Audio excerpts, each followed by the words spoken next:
దర్శనమైనా ప్రవచనమైనా దేవుడు మాట్లాడే ఏ పద్ధతి నుంచి అయినా దాన్ని నిర్ధారించుకోవడానికి ఫస్ట్ వాక్యం చూసుకోవాలి. వాక్యములో అందని విషయం అయితే సూచనల ద్వారా 1, 2, 3 సూచనలు స్పష్టంగా కనిపెట్టుకొని ఒక పెద్ద పనికి నువ్వు పూనుకోవచ్చు, లేకపోతే ప్రమాదంలో పడే ఛాన్స్ ఉంది. క్లియర్గా అర్థమైందా? అర్థమైతే చేయొద్దు. ఇప్పుడు కొంతమంది బాప్తిస్మం పొందు అంటే నాతో దేవుడు ఇంకా మాట్లాడలేదంటారు. బాప్తిస్మం పొందు బ్రదర్, మారు మనసు పొంది పాప క్షమాపణ నిమిత్తం బాప్తిస్మం పొంది పాపాలని కడిగేసుకోయా, నమ్మి బాప్తిస్మం పొందు వాడు రక్షింపబడును, నమ్మని వానికి శిక్ష విధింపబడదని బైబిల్లో ఉంది కదా, ఇంకా ఆలస్యం చేయటం ఎందుకు, రక్షణ పొందు అని మనం చెప్పామనుకో, లేదు బ్రదర్ నాతో మాట్లాడాలి దేవుడు అంట, నాతో మాట్లాడినప్పుడు పొందుతానంటాడు. గుర్తుపెట్టుకోండి, ఒకసారి బైబిల్లో నీకు స్పష్టంగా సంబంధిత అంశాన్ని గురించి మాట్లాడిన తర్వాత మళ్ళా చెవులో చెప్పడం, అలా కనిపెట్టుకోవటం ఒక రకంగా చెప్పాలంటే వెరితనం. ఒకవేళ నీకు దర్శనమిచ్చి మాట్లాడినా ఆ వచనాలే చూపిస్తాడు తప్పించి నీకు ఇంకొకటి కనపడదు. నువ్వు ఎక్కడ కూటంలో పోయి కూర్చున్నావు, నువ్వు రక్షణ పొందిందాకా ఆ దైవజనుడు ఏ మాట మాట్లాడుతూ చివరికి ఎక్కడో చోటకు వచ్చి నువ్వు మారు మనసు పొంది రక్షణ పొంది అంటాడు. ఎక్కడికి వచ్చినా కూడా ఇదే చెబుతున్నాడా, ప్రతి ఒక్కడికి ఇదే గోల అయింది అని ఇంకో చోటకు పోయి కూర్చున్నావు అనుకో, వాక్యం మొదలుపెట్టి అటు తిరిగి చివరికి ఎక్కడో చోట నేను టచ్ చేస్తాడు, మారు మనసు పొంది రక్షణ పొందని. ఎందుకంటే మాట్లాడేది పాస్టర్లు అనుకుంటారు కాదు, ఈ పాస్టర్లను వాడుకొని మాట్లాడేది దేవుడు, దైవజనులను వాడుకొని మాట్లాడేది దేవుడు. నువ్వు వ్యభిచారంలో ఉన్నావు అనుకో, నువ్వు ఏ కూటానికి పోయి కూర్చున్నా సరే కూటం మొత్తంలో ఎక్కడో చోట నువ్వు ఆ పాప మానేయని వచ్చింది, ఆవేశపడి అక్కడి నుంచి ఇంకో కూటానికి పోయి కూర్చున్నావు అనుకో, అక్కడ కూడా ఏదో ఒక టైంలో అది వచ్చింది. ఎందుకంటే నువ్వు ఆయనకు అందుబాటులోకి రావటమే ఆలస్యం, ఖచ్చితంగా నేను టార్గెట్ చేస్తాడు. ఆఖరికి నేను ఏ సంఘానికి పోనాను, ఇంట్లో కూర్చొని టీవీ చూసినా సరే అందులో వాక్యం వచ్చింది దానికి, అందులో నుంచి కూడా నువ్వు ఆ పాపం మానేయని వచ్చింది, అంతేగాని ఆ పాపం చేయి అని రాదు. స్తోత్రం. నేను వినొద్దురా బాబని తప్పించుకొని పోతున్నా సరే, నువ్వు అక్కడి నుంచి బయటి పక్కకి వెళ్ళిపోతున్నా, తప్పించుకొని వెళ్ళిపోతున్నా సరే నీ మాట నీకు వచ్చేస్తుంది. ఎందుకంటే నీ బాడీ వెళ్తూ ఉంటుంది, నీ చెవులు ఆలకిస్తానే ఉంటాయి. వినొద్దు అనుకొని పోతుంటావు కానీ అది చెవిని వేస్తాడు దేవుడు. ఈ విధంగా ఒకసారి దేవుడు తన వాక్యంలో చెప్పిన తర్వాత దాన్ని మళ్ళీ నేను స్పెషల్గా దేవుడి నుండి వినాలి అనుకోవద్దు. వాక్యంలో చెప్పాడు, మర్యాదగా లోబడు. దేవునికి స్తోత్రం. ఎందుకంటే కొంతమంది ఇలా మొండిగా ఉన్నారు. అనేక చోట్ల బైబిల్లో మత్తయి సువార్త 28వ అధ్యాయం 19వ వచనంలోను, మార్కు సువార్త 16వ అధ్యాయం 16వ వచనంలోను, అపోస్తల కార్యం 22లోను, అపోస్తల కార్యం 2:38లోను, ఇలా అనేక చోట్ల అనేక రెఫరెన్సుల ద్వారా దేవుడు బాప్తిస్మం యొక్క విలువను గురించి మాట్లాడాడు. అంతెందుకు, ప్రభువే బాప్తిస్మం పొందాడు. ప్రభువే బాప్తిస్మం పొంది మాదిరి ఇచ్చినప్పుడు నీతి యావత్తు నెరవేర్చుటకు మనకి ఇలా తగి ఉన్నది, నువ్వు ఇవ్వవయ్యా యోహాను అని చెప్పి యోహాను ద్వారా బాప్తిస్మం పొందిన యేసయ్యే బాప్తిస్మం పొందితే కొంతమంది అంటారు సిలువ మీద దొంగ పొందాడా, సిలువ మీద దొంగ పొందాడా బాప్తిస్మం. ఆయన ప్రభు ఏమన్నాడు, నేడు నీవు నాతో కూడా పరదైసులో ఉందో అన్నాడా లేదా, అన్నాడా లేదా? బైబిల్ చెప్పాలి బ్రదర్, బైబిల్ మాకు కూడా తెలుసు, ఆ రెఫరెన్స్ ఉంది, ఈ రెఫరెన్స్ కూడా, ఇది కూడా బైబిల్లోదే మరి అని కొంచెం ఎటకారాలు చేసేవాళ్ళు ఉన్నారు. వాళ్ళకి నా సమాధానం ఏంటంటే, సరే బాప్తిస్మం పొందొద్దు, సిలువేసుకోమని చెబుతాను నేను. ఎందుకంటే వాడు ఖాళీగా నిలబడి రక్షణ పొందలా, నువ్వు అన్న ప్రకారం సిలువ మీద వేలాడుతూ ఉన్నప్పుడు ప్రభు అన్నాడు నీవు నాతో కూడా, కాబట్టి నిన్ను కూడా సిలువేస్తారా. అప్పుడు సిలువ మీద వేలాడేటప్పుడు ప్రభు నీతో చెప్తాడు, అయ్యా నీకు అవకాశం లేదు, నీవు నాతో కూడా పరదేశంలో ఉంది అంటాడు. సిలువ బెటరా బాప్తిజం బెటరా? ఓవర్ యాక్షన్ ఆపి మర్యాదగా బాప్తిజం ఉందని చెబుతాను. వాడికంటే ఆ సిలువ మీద పరివర్తన కలిగింది, ఆ సిలువ మీద సిగ్గొచ్చింది, ఆ సిలువలో వాస్తవాన్ని గుర్తించి యేసుప్రభుని అబ్జర్వ్ చేస్తున్నాడు. కుడి పక్కన దొంగ మామూలుగా విడిగా కూడా ఆ సిలువ మీద అంత చిత్రవద చేసి రక్తపు ముద్దలాగా చేసి ఆయన్ని ఘోరంగా సిలువకు వేలాడదీసి ఎగతాళి చేస్తుంటే, అంత దారుణంగా చేసిన వాళ్ళని ఆయన సిలువలో వేలాడుతూ తండ్రి వీరేమి చేయుచున్నారో వీరు ఎరగరు, వీరిని క్షమించు అన్నాడు. ఆ మాటతో ఆ కుడి పక్కన దొంగకు అర్థమైంది. ఏమనో తెలుసా? ఇది మానవ హృదయం కాదురా, ఇది దైవ హృదయం. ఇది మనిషి మనస్సు కాదు, ఇది దేవుని మనస్సు. తన ఎడల అంత దుర్మార్గంగా ప్రవర్తించి, చిత్రవధ చేసి, రక్తపు ముద్దగా మార్చి, ఉమ్ములూసి, కొరడాలు కొట్టించి, శీలలతో సిలువకు వేలాడదీసి చిత్రవధ చేసి ప్రాణం తీస్తుంటే కూడా వీరేం చేస్తున్నారో వీరికి తెలియదు, వీరిని క్షమించు అన్నాడంటే ఇది మనుష్య హృదయం అయితే కాదు, ఇది దైవ హృదయం. ఇంత అసాధారణమైన ప్రేమ దేవుని దగ్గర మాత్రమే దొరికింది, మనిషి దగ్గర దొరకదు. ఖచ్చితంగా ఈయన లోకరక్షకుడే, ఈయన దేవుడే, ఈయన చెప్పే రాజ్యం నిజమే అని గ్రహించి ఆలోచనలో పడ్డాడు. ఈలోపు ఎడం పక్కోడు స్పందించాడు. యేసు, ఎడం వైపు దొంగ స్పందించాడు. ఏమని? యేసు, నువ్వు ఎన్నో అద్భుతాలు చేసావుగా, మరి నువ్వు నిజంగా దైవ కుమారుడు అయితే సిలువ మీద నుంచి నువ్వు దిగి మమ్మల్ని కూడా దించు, నిన్ను నువ్వు రక్షించుకొని మమ్మల్ని కూడా రక్షించవచ్చు కదా అంటాడు. అప్పుడు కుడివైపున్న దొంగ అంటాడు, రై నోర్మయ్, వినలేదా ఆయన ప్రేమ? చూడలేదా ఆయన క్షమాగుణం? మనం ఈ శిక్ష పొందుతున్నామంటే మనకు న్యాయమేరా? ఎందుకంటే మనం దోపిడీలు చేసాం, దొంగతనాలు చేసాం, అనర్హత్యలు చేసాం, దుర్మార్గాలు చేసాం. ఇలాంటి చావు మనకి న్యాయమే. కానీ ఈయన నేను అబ్జర్వ్ చేస్తున్నాను రా, ఒక్కసారి కూడా ఒక్క తప్పు చేసినట్టు నాకు కనబడలా, ఒక్కసారి కూడా ఒక్క నేరం చేసినట్టు నాకు కనబడలా. తాకి స్వస్థపరిచాడ్రా, పలికి స్వస్థపరిచాడ్రా, దీనుల్ని, ఆర్తుల్ని, అన్నార్తుల్ని ఆదరించాడ్రా, కడుపులు నింపాడ్రా, బాగు చేశాడ్రా, బ్రతికించాడ్రా, ఎవ్వరికి ఏ హాని చేయలేదురా. మనం శిక్ష పొందటం న్యాయం కానీ ఆయన శిక్ష పొందటం న్యాయం కాదురా. ఖచ్చితంగా నాకు అర్థమవుతుంది, ఈ శిక్ష మన కోసమే. ప్రభువా, నీవు నీ రాజ్యంతో కూడా వచ్చినప్పుడు నన్ను జ్ఞాపకం చేసుకుంటావా అయ్యా అన్నాడు.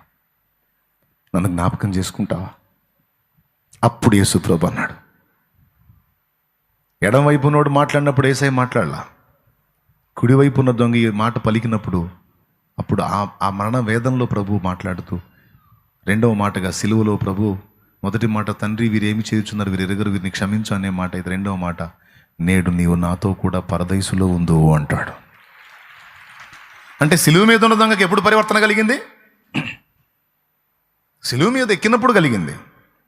ఒకవేళ అతను కింద నిలిచి ఉన్నట్టయితే యేసు ప్రభు ఏం చెప్పాడు తెలుసా? కుమారుడా, వెళ్ళి బాప్తిస్మం పొంది రక్షణ పొందు నాయనా అనేవాడు. కానీ ఇప్పుడు వాడు బాప్తిజం పొందే ఛాన్స్ లేదు, ఎందుకంటే శిక్షలోకి వచ్చాడు. రోమా సైనికులు వదిలిపెట్టరు. సార్ నన్ను ఒకసారి సిలువ దించండి సార్, బాప్తిజం ముందు వస్తానంటే, అవునా సరే దిగిరా అని అనరు వాళ్ళు, పొడుస్తారు అవసరమైతే బళ్ళని తీసుకొని. కాబట్టి వానికి ఛాన్స్ లేదు కాబట్టి పరదైసుకు తీసుకెళ్ళాడు. నీకేం మాయ రోగం అని నేను అనలే, కానీ నువ్వు బాగానే ఉన్నావుగా, సిలువ మీద దొంగపోయాడు, నేను కూడా అంతే పోతానని ఎందుకు ఈ ముచ్చట్లు, ఎటకారాలు? నువ్వే నాశనం తెచ్చుకుంటావు. ఈ సోది ప్రసంగాలు మానుకొని మర్యాదగా మారు మనసు పొంది, నువ్వు ఇంకా సజీవమై ఉండగానే, నేడు అను సమయం నీకు దేవుడు ఇచ్చి ఉండగానే పోయి పాపాలన్నీ కడుక్కోను నిమిత్తం బాప్తిస్మం పొంది కడిగేసుకో, బతికిపోతావు. దైవాజ్ఞ ఇది, లేకపోతే నీ కర్మ. నువ్వు ఏ రిఫరెన్స్లు చూపించుకొని వెటకారాలు చేసుకుంటూ తిరుగుతావో, పసిబిడ్డలా తగ్గించుకొని చెప్పిన పని చేసావా ధన్యుడివి. వెటకారాలు చేస్తే రేపు నీ మూతే 30 అంకర్లు తిరిగిద్ది అక్కడ జడ్జిమెంట్ జరిగేటప్పుడు. కాబట్టి ఒకసారి గ్రంథంలో దేవుడు మనతో మాట్లాడిన తర్వాత మళ్ళీ దాని గురించి నీకు స్పెషల్గా చెవులో చెప్పటాలు లేదా దర్శనం ఇటాలు ఉండవు. వాక్యంలోంచి నీతో మాట్లాడాడు గనక దాని విషయంలో నీకు స్పష్టత ఉంటుంది. అందులో అందని విషయం దేవుని దగ్గర కనిపెట్టుకోవచ్చు, దేవుడు నీకు దర్శనం ఇచ్చి మాట్లాడవచ్చు, అలాగే నిన్ను ప్రోత్సహించవచ్చు, లేదా నువ్వు అడిగితే 1, 2, 3 సూచనలు కూడా దేవుడిని నీకు చూపించవచ్చు. Praise the lord. గట్టిగా చెప్పండి. కాబట్టి ఏదో ఒక్కదాన్ని నువ్వు ఆధారం చేసుకున్నావంటే దానిలోంచి సాతాన్ని శోధించే ఛాన్స్ ఉంటుంది. కొన్నిసార్లు నేను అట్లయితే వాక్యం మీదే డిపెండ్ అవుతానని వాక్యాన్ని తీసేవాళ్ళు ఉన్నారు. ఇది ఒక లాటరీ టైప్ అన్నమాట. కళ్ళు మూసి ఓపెన్ చేస్తాడు, ఈ రేలు ఉంటుంది కదా, అట పెడతాడు, అక్కడ ఏ వచనం ఉంటే అదే. ఒకసారి ఇట్లాంటి ప్రయోగం ఒకటి చేశాడంట. ప్రభా నాతో మాట్లాడిన ఆయన అని బైబిల్ ఓపెన్ చేసి అక్కడ వేలు ఉంచాడు. అది చూస్తే అంతటా యూదా వెళ్ళి ఉరి పెట్టుకునేను అని ఉంది. ఏముంది అక్కడ? అంతటా యూదా వెళ్ళి ఉరి పెట్టుకునేను అని ఉంది. ఏది నాయన ఇది వచ్చింది ప్రభా, స్తోత్రం నాయన, ప్రభా నాయన మళ్ళీ మాట్లాడు ప్రభా, దయచేసి నాతో మాట్లాడు నాయన అని మళ్ళీ ఓపెన్ చేసి వేలుంచాడు. అక్కడ చూస్తే నువ్వు వెళ్ళి అలాగూ చేయమని వచ్చింది.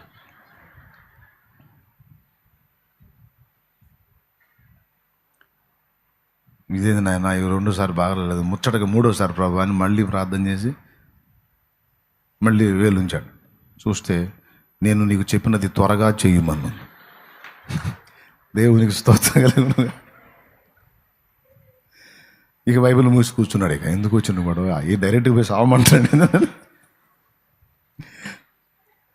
వాక్యాన్ని చూపించి సైతాన్ని కూడా మోసం చేస్తాడు. అందుకే గమనించాలి, లాటరీ పద్ధతిలో కాదు, ధ్యానించాలి వాక్యాన్ని. Praise the lord. ఏం చేయాలి? వాక్యాన్ని ధ్యానించాలి. లేదా ఒకవేళ నువ్వు తీయదలుచుకుంటే అధ్యాయం మొత్తం ఈ పక్క ఆ పక్క ఉన్న అధ్యాయాలన్నిటిని కూడా అబ్జర్వ్ చేయాలి.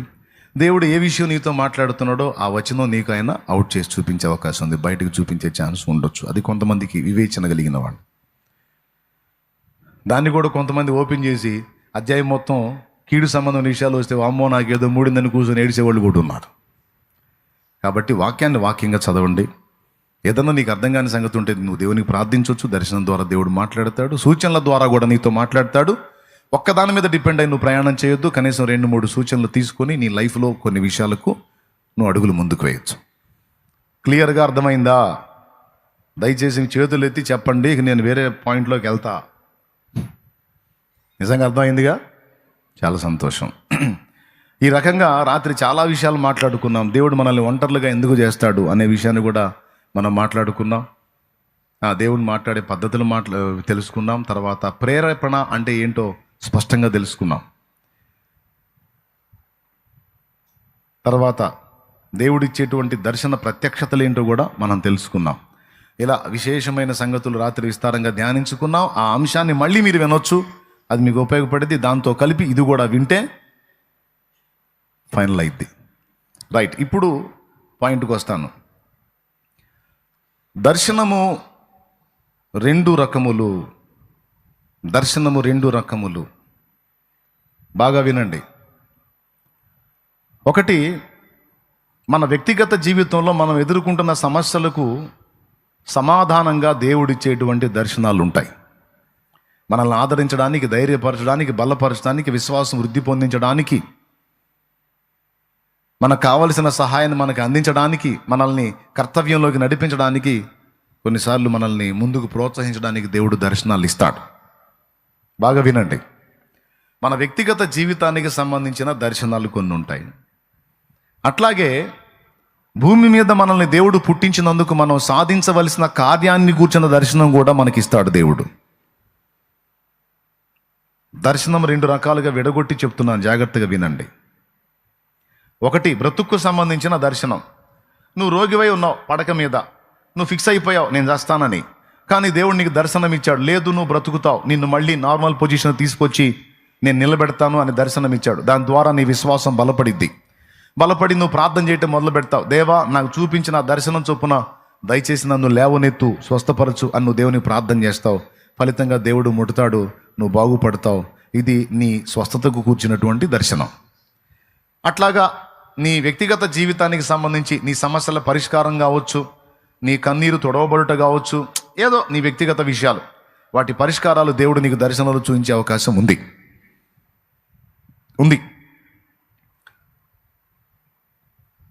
వాటిని ఎలా నిర్ధారణ చేసుకోవాలని చెప్పాను. సూచనల ద్వారా కూడా నిర్ధారణ చేసుకోవచ్చు. దేవునికి స్తోత్రం కలుగును గాక. ఏం చేస్తాడు? దర్శనం చూపిస్తాడు, నువ్వు స్వస్థత పొంది బాగుపడ్డట్టు. తర్వాత సూచన ఏంటో తెలుసా? వచ్చిన వాళ్ళందరూ నువ్వు లెగుస్తావు, నువ్వు నార్మల్కి వస్తావు, నువ్వు బాగుపడతావు అనే మాటలు వాడుతూ ఉంటారు. 2వ సూచన. 3వది ఏంటో తెలుసా? ఎవడో ఒకటి ఏదో సమాచారం పట్టుకొని వస్తాడు, దీనికి పరిష్కారం ఉంది అనుకుంటా. అర్థమైందా? ఇంతకు మించి క్లియర్గా చెప్పేవాళ్ళు నాకు తెలిసి ఉండొచ్చు, కానీ నాకు చేతనైంది ఇంతే. కాబట్టి మీరు దీన్ని అర్థం చేసుకోవడానికి ట్రై చేయండి. నీ వ్యక్తిగత సమస్యలకు సంబంధించిన దర్శనం ఒకటి. మీకు ఇంట్రెస్ట్ ఉంది కదా, జాగ్రత్తగా వింటున్నారా? మళ్ళీ మొదలు పెట్టారు ఈ దర్శనం అనుకుంటున్నారా? అట్టే అనుకోవట్లేదుగా, రైట్. అలాగే దైవ చిత్తాన్ని గూర్చిన దర్శనం కూడా ఒకటి ఉంటుంది. ఏమి తిందునా, ఏమి త్రాగుదునా, ఎలా నేను నా అవసరాలు తీర్చుకుందునా, నా పరిస్థితి ఏంటి, నా భవిష్యత్తు ఏంటి, నిలవరమైన నివాసం లేదు, ఒక ఉపాధి లేదు, ఒక ఉద్యోగం సద్యోగం లేదు, లేకపోతే గొడ్రాలు బతుకుతున్నాను, నాకు పిల్లలు లేరు, లేకపోతే నాకు పెళ్లి కాలేదు, ఏవో సమస్యలు చాలా పెట్టుకొని ఉంటారు. కష్టపడి చదివాను, ఇంకా ఉద్యోగం రాలేదు, లేకపోతే కొన్ని ప్రయత్నాలు చేస్తూ ఉన్నాను, విఫలమవుతా ఉంది అని ఏవో కొన్ని నువ్వు నీ జీవితానికి సంబంధించి కొన్ని విషయాలు పెట్టుకొని నలుగుతుండొచ్చు. నువ్వు దానికి సంబంధించి దర్శనాలు చూపిస్తాడు, దాని ద్వారా నిన్ను ధైర్యపరుస్తాడు, విశ్వాసం బలపరుస్తాడు, అది జరుగుతుంది. కానీ రెండవది ఏంటో తెలుసా? నిన్ను భూమి మీదకి దేవుడు పంపించింది ఒక చిత్తాన్ని నెరవేర్చడానికి. ఆ చిత్తానికి సంబంధించిన దర్శనాన్ని కూడా దేవుడు నీకు చూపిస్తాడు. ఆ దర్శనం భక్తులందరికీ ఉంది, నీకుందా? నాకుందా? ఆ దర్శనం మనందరం కలిగి ఉండాలి.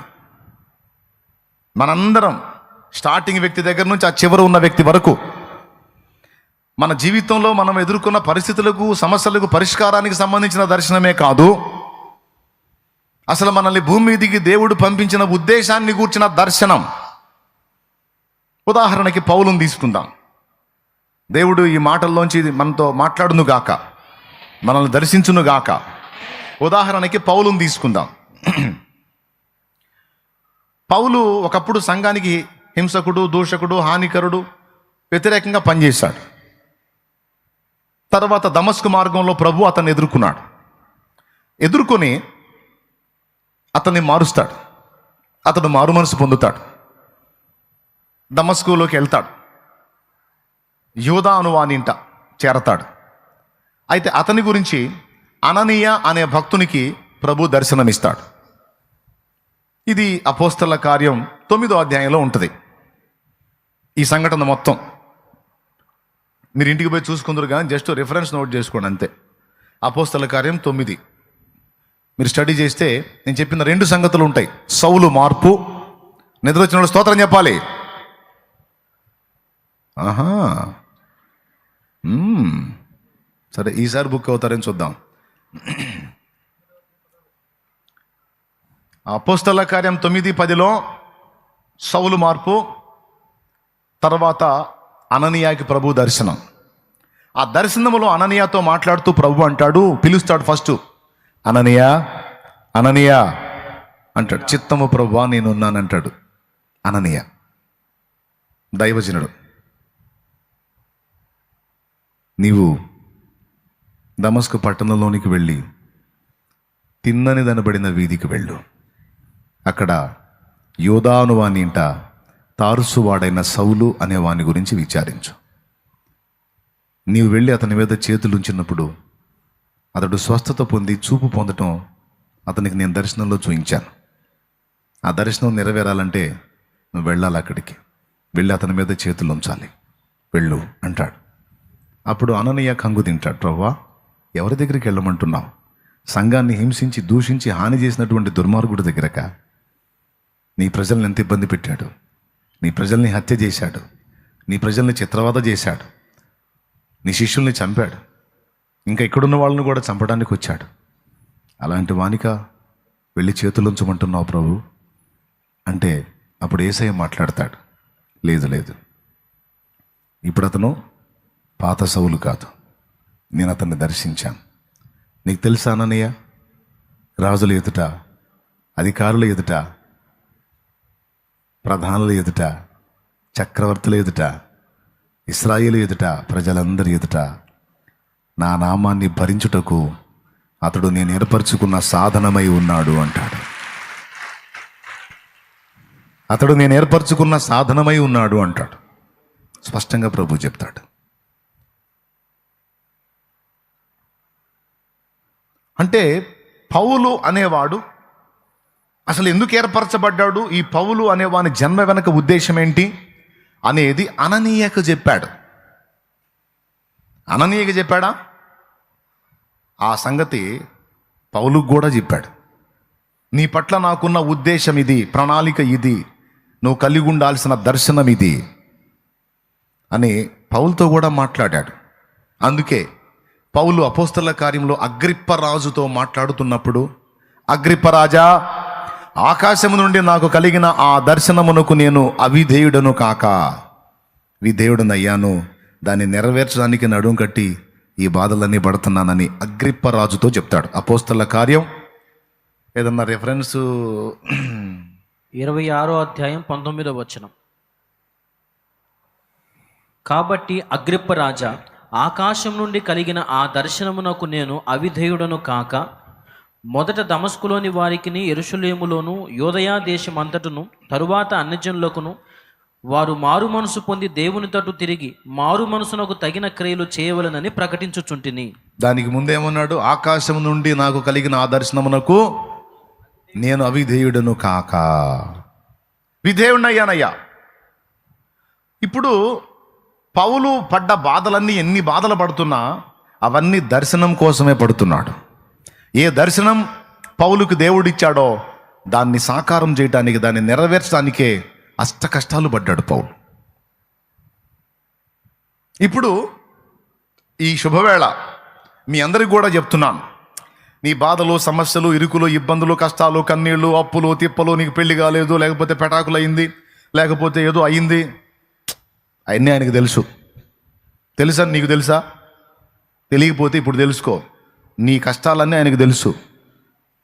ఇంకా చెప్పాలంటే నువ్వు అసలు పుట్టి భూమి మీదకి రాకముందే, నియమింపబడిన దినముల్లో ఒక్క డే కూడా నీకు స్టార్ట్ కాకముందే, నియమింపబడిన దినములు అంటే తెలుసా? భూమి మీద కాదు, గర్భంలో ఒక చిన్న అణువుగా నీ తల్లి కడుపులోకి నువ్వు ప్రవేశించిన ఆ రోజు నుంచి 9 నెలల శిశువుగా నువ్వు పరిపక్వత చెంది మళ్ళీ భూమి మీదకి వచ్చేదాకా మీకు తెలుసు. కొంతమంది నెలపిండం పోతుంది, 2 నెలలకు పోతుంది, 3 నెలలకు పోతుంది. అవునా? డే 1 ఎక్కడ స్టార్ట్ అయింది? అమ్మ కడుపులో స్టార్ట్ అయింది. అక్కడ 9 నెలలు నడుస్తుంది. మనం అనుకుంటాం డే 1 అంటే మనం భూమి మీద పుట్టినాకని. కాదు కదా, అమ్మ కడుపులో పడ్డ దగ్గర నుంచి. ఎందుకంటే కొంతమందికి అక్కడే ముగింపు వచ్చింది, పిండాలుగానే రాలిపోయినారు. కానీ నువ్వు అలా రాలిపోకుండా అండము పిండమై, పిండం సంపూర్ణమై భూమి మీదకి వచ్చావు. నీకు డే 1 అక్కడ అమ్మ కడుపులో. Praise the lord. అమ్మ మనల్ని కూర్చి నీళ్ళు వేసుకుంది చూడు, అప్పుడు స్టార్ట్ అయింది మన డే. నీకు తెలియదు, ఆ రోజు నుంచి నీ ఆఖరి రోజు వరకు మొత్తం అసలు నువ్వు ఇక పుట్టక ముందే మొత్తం రికార్డ్గా రాసి పెట్టాడంట దేవుడు.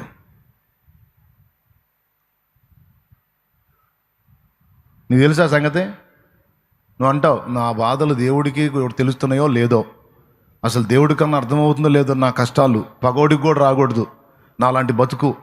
మరి అసలు ఆ దేవుడు ఉన్నాడో లేదో, నన్ను చూస్తున్నాడో లేదో, మరి ఎందుకో నాకు ఈ పరిస్థితులని నువ్వు ఫీల్ అవుతూ ఉంటావు. నేను ఈరోజు చెప్పిన దానికి వాక్యాధారం ఉంది. 139వ కీర్తనలో చాలా స్పష్టంగా 16లో మాట్లాడాడు. నియమింపబడిన దినములలో ఒకటైనా కాకముందే నా దినములన్నీ నీ గ్రంథములో లిఖితమాయను అంటాడు. తెలుపుము నా అంతము నాకు, తెలుపుము నా ఆయువు ఎంతో, తెలుపుము నా అంతము నాకు, తెలుపుము నా ఆయువు ఎంతో, తెలుపుము ఎంతల్పుడనో, విరిగి నలిగియున్నాను, నేను విరిగి నలిగియున్నాను. ప్రియులారా, ఎన్ని రోజులు నీకు భూమి మీద ఉంటాయో, ఏ రోజు నీకు చివరి రోజు అయిపోయిద్దో, ఏ రోజు నీకు ప్రారంభమైద్దో, ఏ రోజు నీకు ఏం దక్కాలో, ఏం లభిస్తుందో, మొత్తం టోటల్ నీ లైఫ్లో అన్నీ దేవుడు చూశాడు. ఇప్పుడు రేపేం జరిగిద్దో నీకు తెలుసా? ఇంకో గంట తర్వాత ఏం జరిగిద్దో నీకు తెలుసా? నెక్స్ట్ గంట నీకు తెలియదు, కానీ గంట తర్వాత దేవుడికి తెలుసు. రేపేం జరిగిద్దో తెలుసు. టోటల్గా 2 సంవత్సరాల తర్వాత ఏం జరిగిద్దో తెలుసు. అసలు మొత్తం ఈ భూప్రపంచం ఎప్పుడు విలయమైపోయిద్దో కూడా తెలుసు. అదే ప్రకటన గ్రంథంలో రాయించి పెట్టాడు. ఇక్కడే మనకు అర్థం కావాలి, మన బ్రతుకులన్నిటినీ దేవుడు ఎరిగే ఉన్నాడు, చూస్తూనే ఉన్నాడు. కాబట్టి ఇక్కడ మనకు ధైర్యం తెచ్చుకోవాల్సిన విషయం ఏంటంటే, అన్నీ ఎరిగి మనల్ని నడిపిస్తున్న దేవుడు, నిజమైన దేవుడు మనకు తోడై ఉన్నాడు. ఈరోజు కాకపోతే రేపు, రేపు కాకపోతే ఇంకా 10 రోజులకైనా సరే నువ్వు ఎదుర్కొంటున్న సమస్యలకు తప్పకుండా పరిష్కారాన్ని ఆయనే అనుగ్రహిస్తాడు. అన్యజనులు విచారించినట్టు, అన్యజనులు దిగులు పడ్డట్టు, దేవుణ్ణి ఎరగని అవిశ్వాసులు ఆందోళన పడినట్టు నువ్వు ఆందోళన పడటానికి వీల్లేదు. నువ్వు విశ్వాసివిగా, నువ్వు దేవుని ఎరిగిన వ్యక్తివిగా, నువ్వు దేవుని మీద ఆనుకున్న వ్యక్తివిగా, నువ్వు దేవుని మీద ఆధారపడ్డ వ్యక్తివిగా, అన్యజనుల్లాగా నువ్వెందుకు కృంగిపోతావు? అన్యజనుల్లాగా, అవిశ్వాసిలాగా నువ్వెందుకు డీలా పడతావు? అలా ఆందోళనలో నువ్వు బ్రతుకుతున్నావంటే అన్యజనులకు నీకు తేడా లేదంటే అవిశ్వాసులలో నువ్వు కూడా ఒక్కడివి. లేదన్నా నేను విశ్వాసిని అన్నోళ్ళు చేతులు ఎత్తండి. నేను అవిశ్వాసిని కాదు, నేను విశ్వాసిని అన్నా, నేను దేవుణ్ణి నమ్ముతున్నావా? అట్లయితే నీ దినములన్నీ రికార్డ్ అయినాయి అక్కడ. అంతేకాదు, దినములన్నీ నమోదు చేసిన దేవుడు ఏ దినమును నీకు ఏమి ఇవ్వాలో కూడా డిసైడ్ చేసి పెట్టాడు. 30 ఏళ్ళు వచ్చినాయి, నాకు ఇంకా పెళ్లి కాలేదంది ఒక అమ్మాయి. ఆశ్చర్యంగా దైవజనుడి కోళ్ళయింది. ఎవరికి తెలుసు నాకు పెళ్లి కాలేదని ఏడుచుకుంటూ ఉంటారు కొంతమంది. నాకంటే చిన్నవాళ్ళకి పిల్లలు కూడా అయినారు, నాకేం పెళ్లి కాలేదని. దైవజనుడి కోళ్ళయింది 30 ఏళ్ల తర్వాత. అట్లా దేవుడు, ఆయన కార్యం. నాకు జాబ్ రాలేదంటే 8,000 ఉద్యోగం నా ముఖానికి రాలేదన్నోడికి తర్వాత ఉన్నతమైన స్థితి వచ్చింది.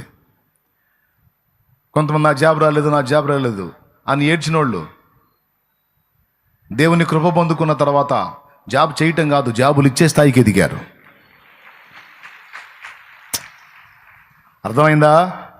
ఈరోజు కాకపోతే రేపు కాకపోతే ఇంకా 10 రోజులకైనా సరే నీకు ఇవ్వాలనుకున్న దేవుడు డిసైడ్ చేసిన దాన్ని ఎవ్వడు అడ్డగించలేడు. తప్పకుండా అది నీకు దక్కిద్ది. నమ్మితే స్తోత్రం చెప్పు. కాబట్టి ఇప్పుడు నువ్వు ఆలోచిస్తావా ఈ శరీర సంబంధమైన వాటి గురించి? దిగులు పడతావా? కృంగిపోతావా? వేదన పడతావా? అట్లయితే అవిశ్వాసికి నీకు తేడా అయింది. నేనంటల్లా, మత్తయి సువార్త 6లో ఆయన అంటున్నాడు. అన్యజనులు వీటన్నిటి గురించి విచారిస్తారు.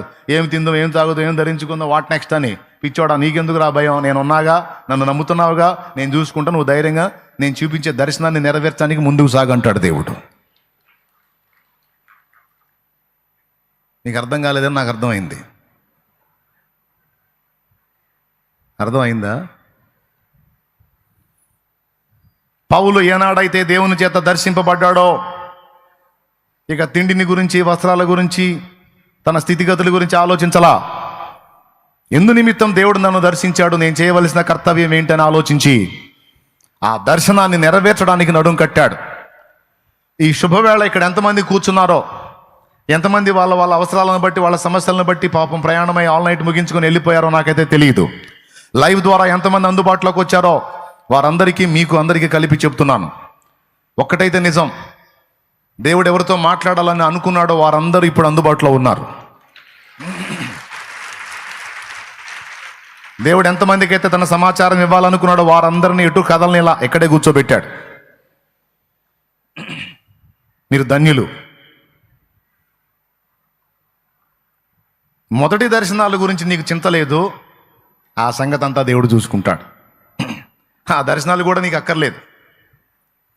నన్ను అడిగితే పరీక్షల్లో పాస్ అవుతానా, ఫెయిల్ అవుతానా, ఏదో ఒకటి అవుతావు, ఆయన చూసుకుంటాడు. వ్యాపారంలో నష్టం వచ్చిద్దా, లాభం వచ్చిద్దా, ఏదో ఒకటి వచ్చిద్దా, ఆయన చూసుకుంటాడు. 1కి 2 సార్లు దేవుని స్పష్టంగా అడుగు ముందుకేసావు కాబట్టి కొంచెం అటు ఇటు అయినా కూడా తప్పకుండా స్థిరపరుస్తాడు. నువ్వేం భయపడాల్సిన అవసరం లేదు, ముందుకు వెళ్తావు.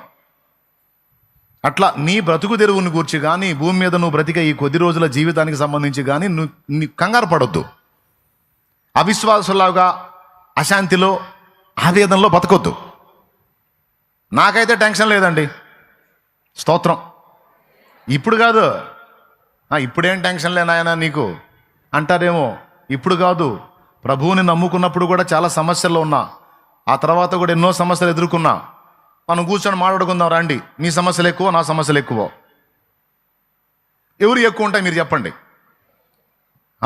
గట్టిగా చెప్పండి, పర్లేదు, ఏం కాదులే, పాపం మాట ఏం కాదుగా. ఎవరు ఎక్కువ ఉంటాయి కదా? ఎన్నో.